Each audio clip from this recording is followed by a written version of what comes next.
Sawijining dina, jam tembok kafe nuduhake jam 5. Srengenge sore wiwit meredup, ninggalake langit surup kang warna jingga.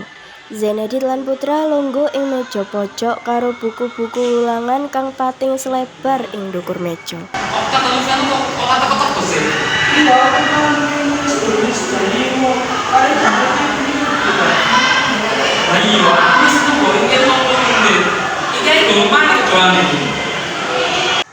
Ora suwi sakwise kuwi, Okta mlebu kanthi santai, ora katon duwe rasa salah.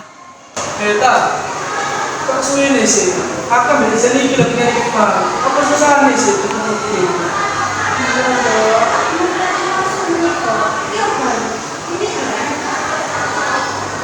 Jelas mimpi.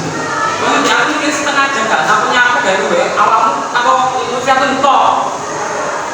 Lutfiatun ujug-ujug teka karo ambekane ngos-ngosan amargi dheweke telat kerja kelompok.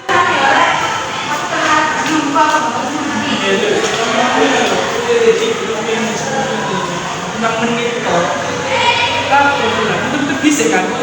Iya sih, sebenarnya aku mau urusan sendiri. Sampai nuri ya. Telat ini itu sampai liyo. Tugas kita bisa mulai tugas mulai mau cepet nek sampai orang support dan lagi. Kita koyo iso maringi penobatan lo jatuh gak kowe?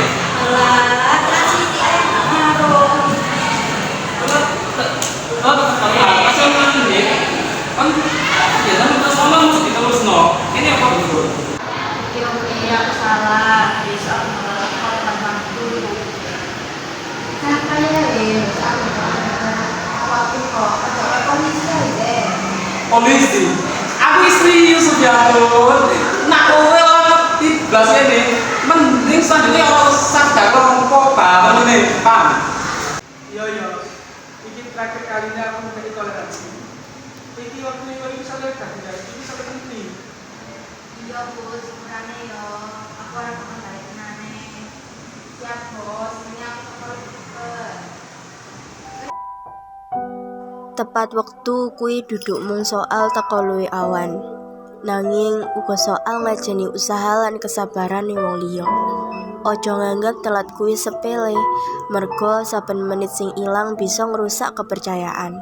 Sinau ngajeni wektu iku bentuk tanggung jawab lan pengajenan sing sederhana, nanging duweni arti gedhe.